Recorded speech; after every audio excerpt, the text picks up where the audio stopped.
Did I ever tell you the definition of insanity? Insanity is doing the exact same fucking thing over and over and over and over and over and over and over again, expecting shit to change. The first time I heard that, I don't know, I thought he was bullshitting me, so boom, I shot him. The thing was, he was right. Now, today we're going to be discussing whether or not Pro controllers are actually worth the sometimes insane asking price that they are, and whether or not you should consider buying them. Now, you'd think after 4 Pro controllers I would have given up. Nah, today we'll be discussing whether or not they are worth it for you guys, for the consumer. Is it worth the risk factor? Is it worth the price? I'll be talking about everything in this video. If you guys do go on to enjoy this tech video, please be sure to drop us a sub down below. We'll probably be at 3,000 by the time this video is released, so I'm literally halfway through editing. Like, actually. Thank you guys. So, why do people even consider buying Pro controllers? What is the actual use of a Pro controller? What makes it so much more efficient? Well, there's a lot of features that make it a lot more efficient. That's actually the entire purpose of a Pro controller, to make you the fastest, most efficient player you can be, by using a multitude of built-in features, like trigger stops, tactile buttons, custom thumbsticks, buttons on the bottom, buttons on the front, buttons every fucking where. Pro controllers strive to make you the best player you can possibly be, but they come with a few downsides, and we'll be talking about literally everything to do with Pro controllers later in this video. VCUDA from the future here. Forgot to talk about this in the efficiency category. The reason Pro controllers are so goddamn efficient is because buttons, usually, the buttons make you a lot more efficient in the sense that you don't have to take your fingers off of your thumbsticks as much as you would. Now, when you're playing Fortnite, you're playing GTA, you're playing Warzone, you need to take your thumb off your thumbstick to press the A, B, X, Y buttons, which are used in every single fucking game ever. With buttons on the bottom, you don't need to do that. And when you don't have to rely on taking your thumb off your thumbstick to press A, B, X, Y, you can actually concentrate a lot more on your crosshair. That's why when I play Fortnite, I seem so pinpoint accurate, because I'm focusing all of my fucking thumb movement on one thing, which is the main reason I bought a Pro controller, so I didn't have to take my thumbs off my thumbsticks. Because you'll notice when you watch people play like Fortnite or something, whenever they jump, their crosshair stops for a minute because they can't fucking jump and move their thumbstick unless they're playing claw. And no one wants to do that because I don't want carpal tunnel. And I don't know if you guys want carpal tunnel. If you want it, go ahead. I don't care. Back to CUDA in the past. Pro controllers offer players using stock controllers a chance at actually being competent as a console player or even a PC player on controller. But there's a lot of pros on stock controllers, and I know that.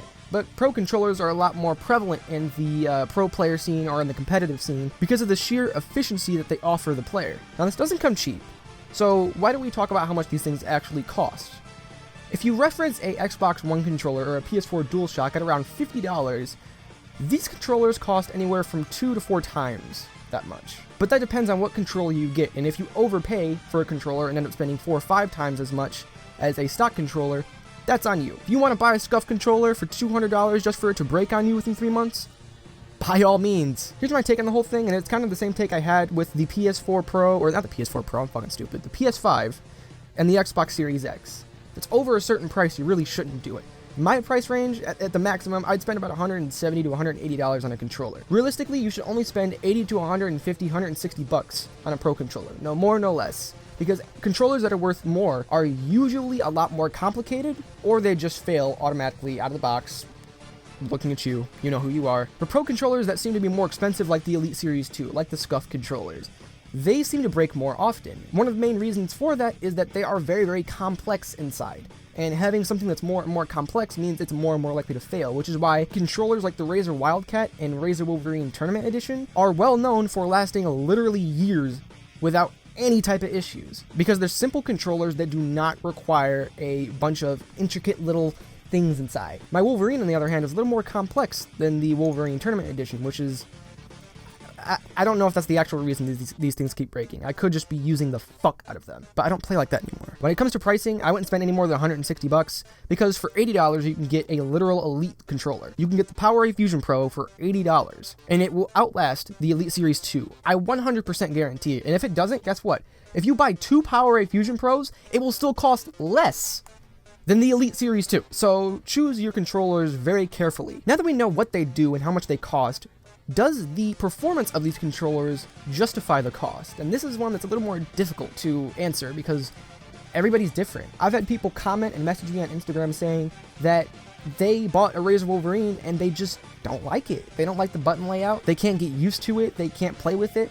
And that's fine. But that also brought to my attention another issue, and that's the fact that everyone should be allowed to try these controllers before they buy them. It's extremely fucking difficult to do that though, because there isn't really a place you can go to test these controllers. The only way you'd be able to do it is if you knew someone that had it. Incompatibilities with people and their controllers is something I'll discuss a little bit more later in this video, but the fact still stands that when you buy a Pro controller, you need to be conscious that you might not like it. You might actually enjoy another button layout, which is why some people stay on Elite controllers. People know that Elite controllers are dog shit, but they can't really play with any other layout, which, again, PowerA Fusion Pro. In my opinion, I really do think that Pro controllers are worth it because they make you more efficient than you could ever be on any type of stock controller. Now we're gonna go over some pros and cons, but before that, I would just like to say this about Pro controllers. If you're going to genuinely consider buying one, or if you're looking to buy one, please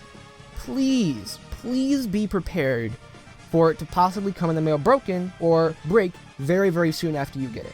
You need to be prepared for that. Most people aren't, and then they come to my videos and they're always angry as shit. You really do need to be prepared for things like this to happen. With most controllers, I'd say there's a decent chance. Not a hugely significant chance, but there's a chance nonetheless that your controller will break very soon after getting it, or it will come broken. Even my controller, the Wolverine Ultimate, which I've praised a million times, people have commented on my videos saying they come in the mail broken or broken after a short amount of time. The thing is, the people who comment about this controller are a lot less prevalent. I see hundreds of comments. I still get comments every single day, to this day, on my Elite Series 2 video, of people still telling me that theirs broke after getting it in the mail, or they've had two come in the mail broken, or it broke really, really soon after, or broke after 30 days of use. That's bullshit. Microsoft, again, probably won't see this. Don't give a fuck. But I'm still gonna say it anyways. If you guys make another shitty controller, I swear to God, I'm gonna be the first reviewer on that shit. And guess what? I was almost 3 years late to the Razer Wolverine Ultimate. That video is sitting at 20,000 views. My Elite Series 2 video is sitting at 11,000 views. So if I was day one to your next controller, I would shit on it and make sure that no one bought it. And then at the end of the video, I would destroy it by fucking running it over with a car. Fuck Microsoft. But no more ranting. What are some pros and cons? Very black and white pros and cons of Pro controllers. Well, like I said in the beginning of this video, the buttons make the controller a lot more efficient, and these controllers are usually customizable to some extent. Like the Razer Wolverine Tournament Edition, even though it's the dumbed down version of the fucking Ultimate, you still have an RGB strip on that, which is it's pretty fucking cool. The Elite Series 2, interchangeable thumbsticks, interchangeable D-pad, the PowerA Fusion Pro, you can take out the faceplate and fucking customize whatever the hell you want. The PowerA Spectra, RGB. Hell man, I fucking hate SCUF controllers, but even SCUF controllers, you can do whatever the hell you want to. I can make the most beautiful black and red SCUF controller, and I probably will buy a SCUF controller in the future.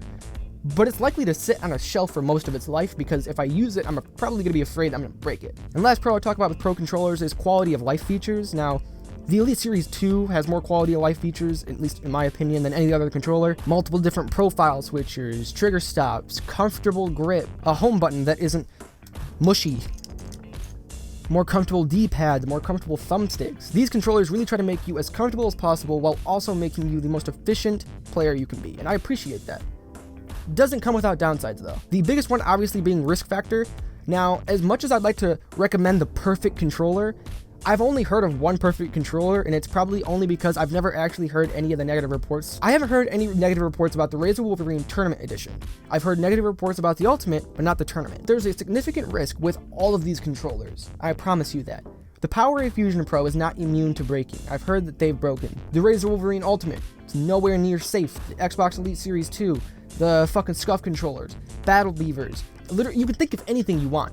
Any controller, there is always going to be a risk factor. Another big thing that people like to point out before buying controllers is, I don't know if I can use the paddles. You can use the paddles, motherfucker. These controllers are not that difficult. The most asked question in my Razer Wolverine Ultimate video was, can I reach the paddles? Obviously. So people are obviously really worried about the learning curve that comes along with these controllers. But learning how to use one of these things is not really all that difficult. You just have to put a lot of time into it, and that's kind of something that people overlook a lot, and it's that you have to put quite a bit of time in to fully learn these controllers. You're learning a completely different button layout on a completely different controller. It's in a completely different configuration, so it's going to take a lot of time for some people. But if you're a prominent Pro Controller player and you're just switching from one Pro Controller to another, it won't really be that hard. But for people who are on stock controllers, learning how to play on a Pro Controller is really time consuming. Learning my Elite Series 1 when I got it took me quite some time, but when I did, I was immediately just better. Just way, way better. Now, tying into the question of, oh, can my fingers even reach the paddles? Is incompatibilities. I don't see it happen often. Most of the time when people buy Pro Controllers, they're happy with the controller that they have. Sometimes they aren't though. Sometimes they simply can't use the paddles. This is also something you need to address and accept before purchasing a Pro Controller. You might get it and hate the button layout so much that you can't use it.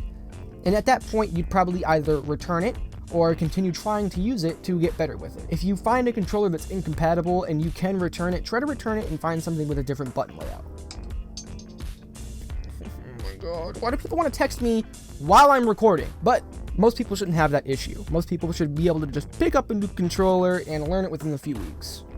And with that, I think we can close out this video with, are Pro Controllers actually worth it?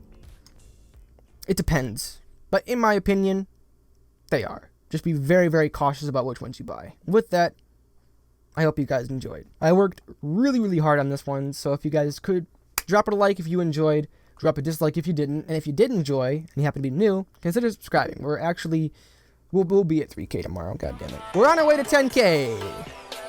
That looks racist, but yeah. I'll see you guys in the next one. Peace.